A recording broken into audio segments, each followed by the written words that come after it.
kita sedang diambang untuk melihat tanda-tanda dan alamat-alamat kiamat besar. Rasulullah pernah isyarat kita akan berpecah kepada 73. Jadi pastikan kita daripada satu yang masuk syurga itu. Berusahalah untuk dapatkan satu. Rajinlah ke masjid, tuntutlah ilmu, ingatlah akhirat, jagalah sembahyang, jagalah anak isteri kita supaya berada di atas akidah ahli sunnah wal jamaah, jagalah sembahyang 5 waktu, jagalah aurat, marilah ke masjid, datanglah beramai-ramai, sisihkan masa untuk mengingati Allah Ta'ala. Aqulu qawli hadza astagfirullah. Tarik. Sembahyang, ditarik panjang. Jumaat munafikun. Itulah kot. Payah nak cari yang macam tu lah. Payah lah. Tak ada lah. Kalau buat lawak beberapa Jumaat ni banyak lah. Tak ada gigi lah apalah. Tak mahu lah. Kita akan macam tu lah. Itu buat hiburan je. Okey. Isu kita macam tu. Jangan kita pula yang jadi hiburan tu. Balik mantapkan diri kita lah. InsyaAllah. Baik, wa hayatuha, dan hayatnya Jumaat. Wa sabaqa ma'nal hayat, dan telah terdahulu makna hayat yang kata dia ialah benda yang disuruh dan disunatkan, dan meninggalkan dia tidaklah perlu ditampung dengan sesuatu. Itu istilah hayat. Arba'u khisal, dia sebut dengan angka 4. Ahaduha al-ghuslu. Kalau itu bukan buat khutbah. Hayatuha, hayat Jumaat. Al-ghuslu ialah mandi. Mandi ini sunat liman yuridu huduraha, bagi sesiapa yang nak menghadirkan Jumaat. Min zakarin aw unsa, daripada lelaki atau perempuan, hurin aw abdin, muqimin aw musafirin, daripada orang bermukim ataupun musafir. Jadi sunat mandi bagi siapa nak hadir Jumaat saja. Siapa tak hadir Jumaat tak sunat mandi. Satu, mandi sunat Jumaat, niat macam mana? Saja aku mandi sunat Jumaat, tak betul niat tu. Saja aku mandi sunat, nawaitu ghusla li solati yaumil Jumaah. Kalau asal Arab dia, nawaitu ghusla li solati yaumil Jumaah, aku mandi kerana nak solat Jumaat. Baru dapat pahala. Kalau aku mandi hari Jumaat, tak ada. Pasal hari Jumaat mandi sunat bukan mandi kerana hari Jumaat, tapi mandi kerana nak dirikan Jumaat. Berbeza dengan mandi sunat raya. Kalau mandi raya, nawaitu ghusla, nawaitu ghusla Eid, bukan nama li solati Eid. Nawaitu li Eidil Fitri, Eid saja. Satu, perempuan mandi, orang haid pun mandi, orang nifas pun mandi. Siapa? Pasal dia bukan untuk orang murid solat. Tak pergi solat pun dengan hari itu sunat mandi. Dia ada berbeza situ lah. Dan Jumaat dia untuk murid saja. Waktu ghusli Adam, mula masuk waktunya, waktu disebut sini istilah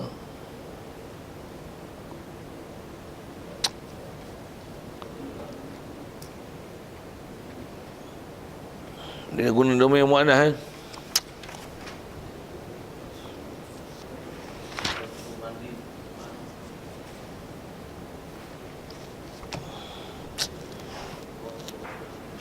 Dia kata apa? Jumaat.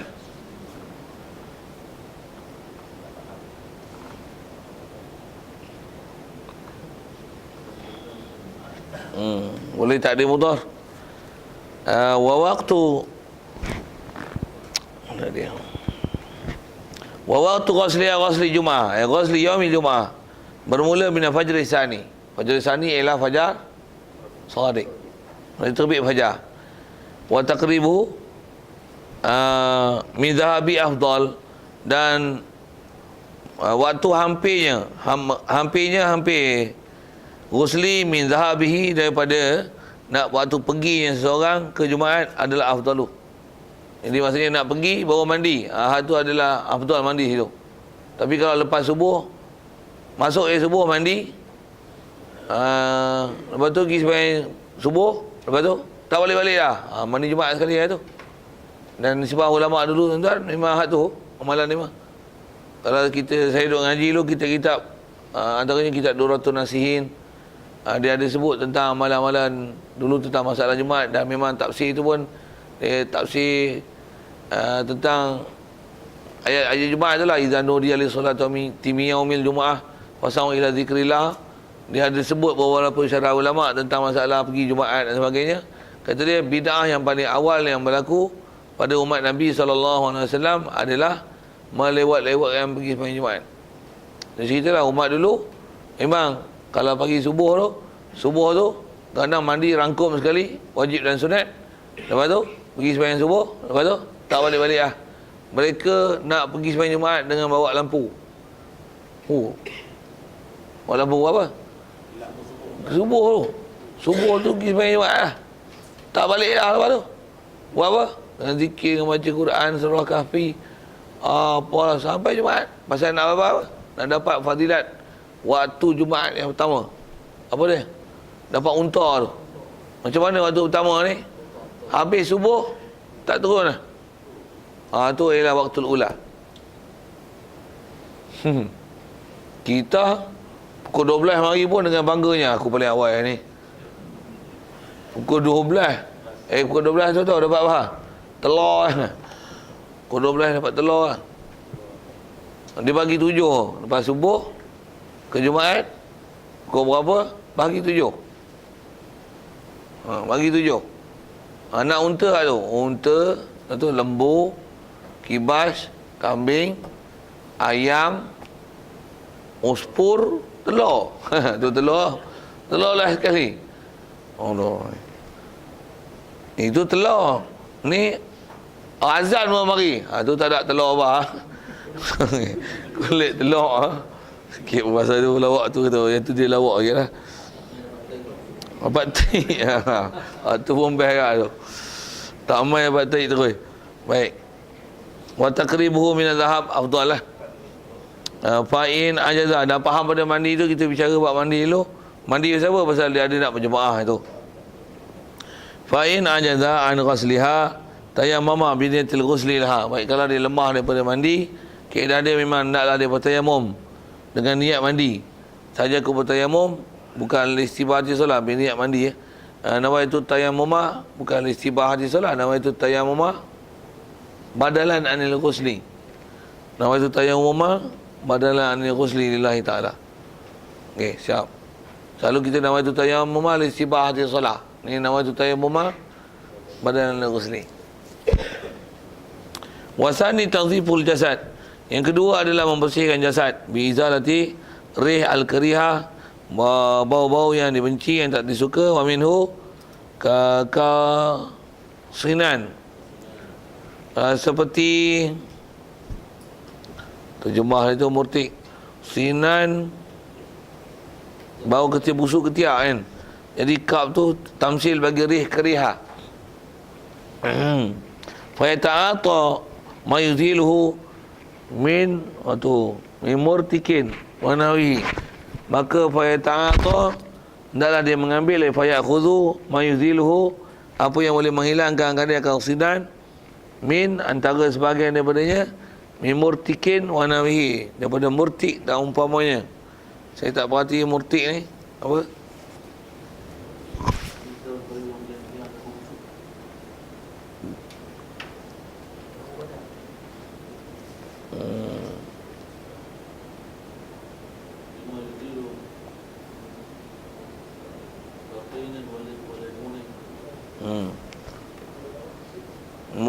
Murtik tu ada benda ya, tapi kalau ikut warna wihi tu maksudnya sesuatu yang boleh menghilangkan bau lah. Lemon apa, tanah pun antaranya. Lemon apa tu, daun buah, limau purut, apalah cari yang jenis ni orang buat deodorant kan. Sapu Rexona menentang apa nama. Carilah benda-benda yang tradisional tu. Hak tu pula bahan-bahan pula diragui apa macam-macam. Cari Kalau dulu orang ambil apa? Tawas kan. Bosok. Kapur barus. Lagi orang tu bau mayat pula. Lantak bau mayat. Okay. Lantak bau mayat. Ingat mati sikit. Pasal suruh sunat tu. Pasal apa? Nama api pagi nak tunggu tengah hari. Badan pula jenis bau asid kuat. Duduk sebelah pening tu. Kita tak, tuan-tuan tak biasa jenis keluar banyak hari, tak mandi banyak hari, tak apa. Saya duduk biasa, saya duduk pondok tu sampai seminggu tak mandi tu. Dah tu tak mau cerita, malu. Okey. Mestilah mesti hujan, pergi ngaji nak pergi pula mandi tu jauh. Kerana sungai dengan pacat apa banyak. Pula tu buat aktiviti tak ada, main tak ada. Pergi balik, pulang balik, rasa surau. Memang paduh mandi apa? Mandi sunat ketika berubah bau badan. Bila tak berubah bau badan, tak sunat mandi. Mandi apa? Cuma KPM kita duduk mandi. Tak ubah bau badan, tak sunat mandi. Tuan-tuan mandi dulu ni apa? Mandi ni apa? Mandi je tak? Mandi nak berjemaah, ada kita dah belajar buat mandi dulu. Sekurang-kurangnya niat macam tu. Tapi kalau kata bau badan tak berubah, tapi mandi apa? Mandi saja. Mandi fakot. Mandi fakot. Mandi ya, niat memang tak ada mana. Mandi je lah. Mandi basah-basah badan. Apa? Mandi. Satu saya pernah ada jumpa geng-geng yang pernah keluar jemaah tabligh apa lah kan. Kita pergi mandi, tanya, ghusl? Ghusl lah. Jumpa Pak Arab ni. Dia orang pun memang macam ni, jarang mandi kan. Tapi nak ada, bila kita kata, saat mandi. Kita, apa hantar? Al-ghuslu da'iman. Dia beli kita, saya tak mandi. Tanya dia sikit pun, sikit mandi. Siapa nak mandi? Dia cakap itu, kita kata ni lah. Hadhi adatuna. Al-Malibil hakadha. Naam, saya kata dia, qad ra'aitu bi'aini. Aku tengok dengan mata aku, memang orang Melayu macam ni dia panggil. Mandi. Dia la tahaju ila ghusl. Ghusl dia tagayyuril badan, kata tagayyur raiha badan. Tak yahtaju ila ghusl. Maafi, kata dia. Tak payah kena mandi, nak mandi apa? Sikit lah, buat isu mandi pernah bicara dulu sikit. Baik. Jadi kaedah asal nak sebut ialah mandi tu yang ni masalah menghilangkan bau busuk. Wasalisu adalah labsu siyabi al-bidhi, memakai pakaian yang bid, memakai pakaian yang putih. Fa'inah pasal putih ni dia afdalus saub, afdalus siyab, dia lah afdal pakaian. Afdal tahu mana? Afdal launan dia. Putih menunjukkan bersih. Macam mana pun harus memakai berwarna-warni. Tapi memakai putih adalah yang terbaik. Dan dia ada hukum sunat itu. Dia ada sunat dan sunnah. Semua putih. Seluar putih, kain putih, baju had dalam putih, serban putih, baju putih, jubah putih, kopiah putih. Semua putih. Ada sunat itu. Kalau seluar hitam, kain hitam, baju hitam, dalam hitam, kopiah hitam, serban hitam, tu macam Syiah. Okey. Siap. Warabi'. Akhdhu dhuhri. Maksud akhdhu potong kuku. Intala. Itu pun juga panjang. Wasyari. Wasyaru kadzalik. Dan rambut pun macam tu juga. Maksudnya akhdhu. Potong. Kerat. Syar. Fayantifu ibtahu. Maka hendaklah yang tifu cabut ibtahu bulu ketiak. Kaedah bulu ketiak cabut. Bukan cukur. Kaedah bulu ketiak cabut. Kalau cabut macam ni, kalau tangan licin, pegang kapur kan. Tak ada pegang tempat dia cat kapur tu. Cabut.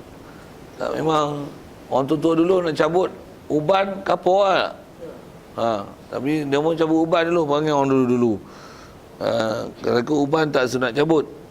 Melainkan uban gatai, ada masalah gatai, timbul 3-4 lai, tak boleh hidup cabut. Sampai migraine lah, tu cabut. Kalau tak disuruh buang. Wa yaqusu syaribahu, dan naklah gunting syarib. Ni atas riwayat kita, kalau masyhur kita pula Syafi'i ni memang masyhur yaqusu syarib, gunting misai. Wayah luku anatahu, dah anah bulu hari-hari disuruh yahlik cukur. Dan ni pun disebut nisbah orang lelaki. Orang perempuan cabut misai kacau. Nisbah orang lelaki yahlik anatakahu. Anatahu. Kalau orang perempuan kalau ikut dalam fiqh suruh cabut. Pergi sebut. Syarib pun atas riwayat bukannya kusu, tapi disuruh halku. Macam mana pun ada riwayat-riwayat macam tu lah. Kalau di sebelah kita belah Jawi ni banyak yang kusu. Yang halku langsung semua tu licin dah tu Tapi kalau di sebelah Arab, saya tengok bapa Arab, Pakistan apa, dia janggut biar ni cukup. Bukan kusu syarib. Macam mana pun ada memang ada dua bab tu. Ada yang sebut kusu syarib, ada halku syarib. Wa tatayubi, dan sunat tatayubu, macam taf daripada awal. Tatayubu, dan sunat pakai tip. Biasa lima wajada minhu, dengan sebaik-baik apa yang mendapati seorang mintu min tip. Cari yang mana paling baik lah, baik yang ada pada dia. So cari minyak wangi pun cari, kalau boleh jangan wangian yang mengganggu orang. Sikit dengan bahasa itulah. Tak. Kalau bau pun ambil minyak wangi besar ni. Okey tak? Dia yang elok pun wasati, yang pertengahan, calik sikit. Okey lah. Ni bau sampai 4 hari tak hilang, tapi bau mamak. Allah. Kalau saya panggil bau Pak Bai. Saya punya bahasa lah. Dia memang ada wangian yang tak jadi tanya orang perempuan. Balik-balik pening tu ya, ada tak minyak wangi tu kan? Orang perempuan tak boleh lah tu. Dia orang tak boleh. Pasal kita orang lelaki selalunya jarang sensitif dengan bauan ni. Orang perempuan tak boleh. Balik-balik dia tegur, bau apa ni bang? Minyak wangi mana? Tak tahu, ada kawan bagi dia, kita calik lah, dia ada bagi. Kita pun calik. Pening lah bau ni. Itu kau julik lah. Pening. Tak boleh tu. Dia ada bau dia orang pening. Kita orang jantan ni selalu tak ada masalah sangat. Walaupun masing-masing ada pilihan bauan, tapi selalunya jarang masalah. Lepas tu kalau orang isteri sensitif tu, kena jagalah juga. Kesian kawan. Okey. Walaupun nama dia tip, tapi pada mereka itu bukan tip. Itu adalah raihah karihah. Wa yustahabu insatu, dan disunatkan diam. Wa apa dia insat ni? As-sukut ma'al isqa'. Dia adalah diam berserta dengan memperhati dengar. Istilah asra yusri isra ni, dengar dengan konsentrasi. Itu isra. Jadi insat fa'an situ maksudnya diam, perhati, mengamati, diam dan konsentrasi. Fi waqtil khutbah, pada waktu khutbah, sunat. Wa yustazna minal insati umurun, dan kata dia dikecualikan daripada insat ni, maksudnya daripada suruh diam. Maksudnya ada bab-bab yang tak disuruh diam. Ada umurun yang mazkuratun fil muntawalat. Baik, mana dia? Yang ni nisbahnya boleh bercakap. Orang Melayu memang very straight lah ni, cukup best. Kalau baca hadis pun sikit ada pembetulan tu. Pasal kita selalu dengar kadang ada tempat-tempat yang baca hadis, sebelum baca khutbah tu kata dia qala Nabi sallallahu alaihi wasallam, disebut riwayat an Abi Hurairah. Rasa Abi Hurairah tu kan. Qala Nabi sallallahu alaihi wasallam idza qala sahibaka yaumal jum'ah wal imamu yakhutub. Yaumul jum'ah wal imamu yakhutub faqad lagaw wa man lagaw fala jum'atalah. Jadi siapa yang apabila khatib sedang berkhutbah, bila kau kata kepada sahabat kau diam, maka larau lah ya. Siapa yang larau maka tiadalah pahala Jumaatnya. Wa'an situ la'alakum turhamun. Apalah lebih kurang itu kan, orang dulu banyak sebut tu, nanti banyak orang tinggal lah.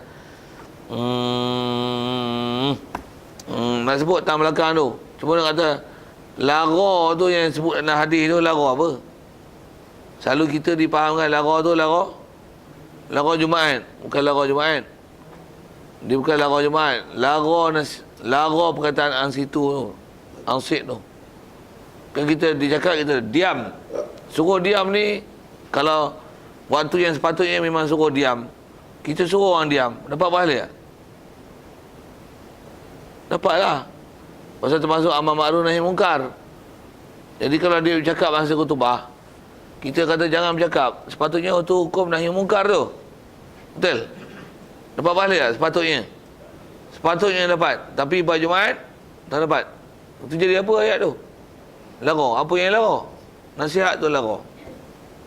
Nahi mungkar tu lara. Bukan lara Jumaat. Lara perkataan tu. Pasal pada masa tu disuruh kita diam dan dengar. Bila cakap lara apa? Lara perkataan tu. Yang sepatutnya asalnya dapat pahala. Bukan lara Jumaat. Kita dipahamkan dengan lara Jumaat. Mungkin itu atas kaedah tahdid kot. Bagi break, jangan cakap langsung. Dan break punya break mampu sampai lekat. Maksud saya lekat tu, tak boleh cakap apa langsung. Tu. Ada mazkuratun minal mutawalat yang dimasuk dalam mustasnayat. Apa dia? Minha adalah inzaru ama ayyaqa fi bi'rin. Mengingatkan ataupun inzar, menakuti orang buta, memperingatkan orang yang buta bahawa dia jatuh dalam telaga. Kita dah nampak ada orang buta dah masuk telaga. Macam mana? Telaga. Oi. Dia pun orang tengah khutbah ni. Apa kau cakap? Lara apa mampu kau tu. Jadi mana-mana yang sepatutnya tak boleh didiamkan, kena bercakap lah. Satu, wa man dabba ilahi aqrabun masalan. Dan juga sesiapa yang merangkaklah kepadanya oleh akrab, oleh seekor kala jengking. Kala merangkak ke dia, macam mana? Diamnya. Sikit lawak gitu kan. Ada pula suruh dia kawan kena ketit, kena sengat lagi. Kita juga susah tu bercakap. Jadi nak kata apa? Malah buddha minhu. Tabah nak pelihara nyawa. Ini disebut benda yang penting sekali lah. Dan kalau ikut tiang, boleh ke amin? Boleh amin? Boleh lah. Pasal dia yang tak boleh ni apa? Tak boleh ni bercakap khitab dengan manusia. Amin ialah khitab dengan Allah Ta'ala, tak ada masalah. Amin. Disebut Nabi. Sepatutnya selawat. Tambah pula baca ayat Quran. Kalau kita baca ayat Quran hari Jumaat, selalu apa respon? Kan dia baca tu, ya ayyuhallazina amanu sallu alaihi wa sallimu taslima. Dia apa? Sepatutnya dia macam hari Jumaat. Hari Jumaat tu, kalau nisbah dulu lah, sepatutnya macam tarawih tu. Allahumma salli ala sayyidina Muhammad. Patutnya jawab yang tu. Ya ayyuhallazina amanu sallu alaihi wa sallimu taslima. Kadang-kadang ulang banyak kali. Sallu alaihi wa sallimu taslima. Sallallahu wasallamu alaihi. Sallallahu wasallamu alaihi. Allahumma salli ala sayyidina Muhammad. Boleh je ikut kuat. Boleh. Macam amin, boleh. Tak ada masalah. Pasal yang tu termasuk dalam mustasnayat. Yang nak tengok mana? Tengok mutawalat. Kalau tak cukup bajuri, tengok yang kena. Tak ada yang kena, beli. Tapi dah habis. Sikit-sikit lah. Okay. Beli. Kita besar memang disebut banyak lah, satu. Yang tu antaranya lah, yang selalunya ditinggalkan. Itu selalu orang tanya, tak amin tu lah. Itu juga misalnya khotib ada dibuat benda-benda yang salah, yang tak betul, yang menyebabkan jadi tak sah ke apa, itu kita tegur boleh lah. Tu tapi tak sah sembahyang pun nanti. Apa lagi? Pasal jadi lara tu, lara amar ma'ruf nahi mungkar itu. Situ lara, perkataan tu lara, kalamul lara.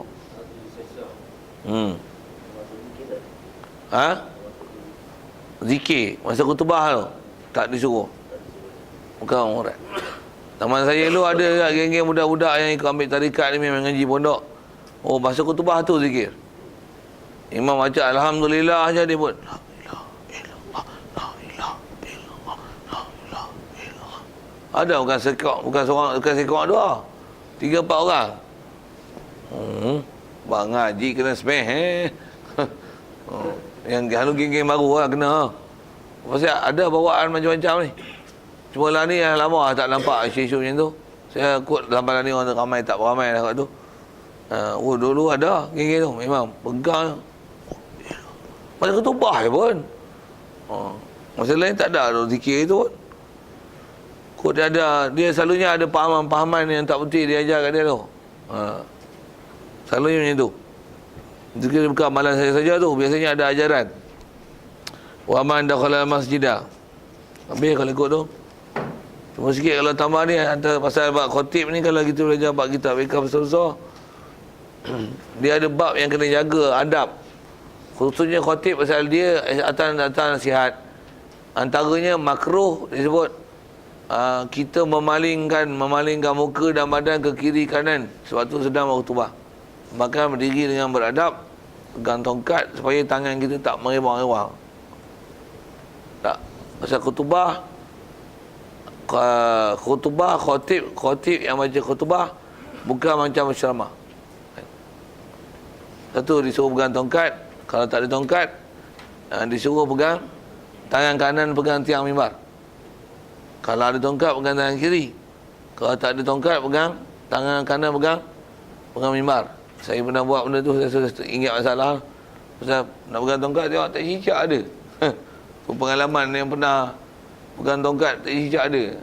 Tak cicak pula dah. Ingat tu. Pegang mimbar. Macam tu lah. Nanti pasal apa pula tak pasang tongkat. Dia pakat tanya, yang faham dia tanya, pasal apa tak pegang tongkat? Ambil tengok tongkat ada apa. Pergi tengok. Ni Tok Siap tak mengaji kot. Ke baru berak tak tahu lah. Tapi ayat kasar kita sebut itu. Apa nak sebut. Jadi itu ni sebab letak tangan. Asal nak sebut ialah adalah dia tak suruh kita mengawang tengok atas bawah kiri kanan apa. Tak. Yang khutbah nasihat dia, nasihat lah. Nasihat bukan angkat-angkat tangan. Nasihat. Ingatlah ke akhirat. Kita balik. Dunia ni sementara je. Simpan duit banyak-banyak buat habis. Simpan habis. Sampai duit banyak-banyak kita tak belanja, akan jadi hak milik orang. Kita mati meninggal harta banyak tapi kita susah dalam kubur. Tengok fokus apa benda tu. Masjid kita nak perlukan sumbangan ni 4 juta. Jadi bakat-bakatlah derma. Tuan-tuan simpan dalam bukit. Itu belum harta tuan-tuan. Itu adalah harta waris yang ditinggalkan. Nak jadi harta tuan-tuan, dermalah untuk sumbangan masjid kita dan dia jadi harta wakaf. Orang yang wakaf besar pahala. Ingatlah ke akhirat. Marilah kita bekal bersama-sama ke akhirat. Aku lu qauli hadza astagfirullahalazim. Lagi ada fokus tu. Kalau saya ingat ni masa saya duduk ngaji-ngaji tu, Tok Guru disebut macam-macam kisah orang dulu lah. Terutama khotib yang jenis cakap masin ni, disuruh semua orang buat. Sikit ayat dia. Antara nasihat dia, dia cerita sikit, nak cerita tentang khutbah dan apa yang dia nasihat. Dan bagaimana cara khutbah yang disebut orang dulu praktik kan. Itu memang saya tak ingat zaman siapa apa-apa dia cerita pun dengar masa tu tak apa nak peduli apa tu, tapi antara yang masih ingat dia kata apa, ada seorang khotib ni memang dalam kampung tu dia bila dia khutbah semua orang akan ikut cakap dia. Pernah satu ketika tu cerita pun zaman Islam gemilang dulu lah. Ada seorang hamba datang. Zaman tu zaman Islam gemilang ni, ada perang dengan hamba, perang dengan kafir, ada hamba di kalangan orang Islam. Di kalangan orang kafir yang bila jadi ditawan jadi hamba, jadi dia ni status hamba. Jadi ada hamba yang main merayu jumpa syekh ni. Kata dia, syekh kata dia, kau bagilah khutbah suruh orang merdekakan hamba. Pasal aku teringin lama nak merdeka, kata dia. Dia tak nak jadi hamba. Kata dia, insya-Allah. Kawan pun tak pergi Jumaat dia boleh pergi pasal tuan ni bagi. Bila Pak Syekh ni nak baca khutbah hamba tau. Duk tunggu. Hampir dia tunggu 3 tahun lebih. Baru disebut bab merdekakan hamba. Disebut bab merdekakan hamba, hampir semua orang pakat merdekakan hamba. Dia tunggu lama tu, pada hari dia sebut tu, baru pergi jumpa Syekh. Saya minta 3 tahun ni. Tunggu. Kenapa ambil masa begitu lama? Kata dia, aku takkan baca khutbah suruh orang buat melainkan aku buat dulu. Tu dia punya kunci dia sebut. Dia tahu lah. Pasal aku masa hang suruh tu, aku memang tahu lah. Tapi kata dia, aku sejak pada hang suruh tu, aku telah kumpulkan duit untuk aku beli hamba. Dan aku dah sampai 3 tahun ni, aku dah ada duit, aku beli hamba seorang. Aku merdekakan dia. Hari ni aku bagi ketua tentang hamba. Dia orang jaga main macam tu lah nak bercakap. nak bercakap tu, dia tak mau atak murunan nasa bil birri wa tansawna anfusakum. Oh, dia tak jadi tu. Kabura maqtan innallahi an taqulu ma la taf'alun. Dia takut tu, dia jaga tu. Oh, tu yang cakap masin. Kita ni masin apa? Apa ni, muntah ni orang. Kita dan tu ada sebut antara yang pernah ngaji tu, ada tutup guru cerita itu. Dan kita mengaji pun ada tutup guru yang kita tengok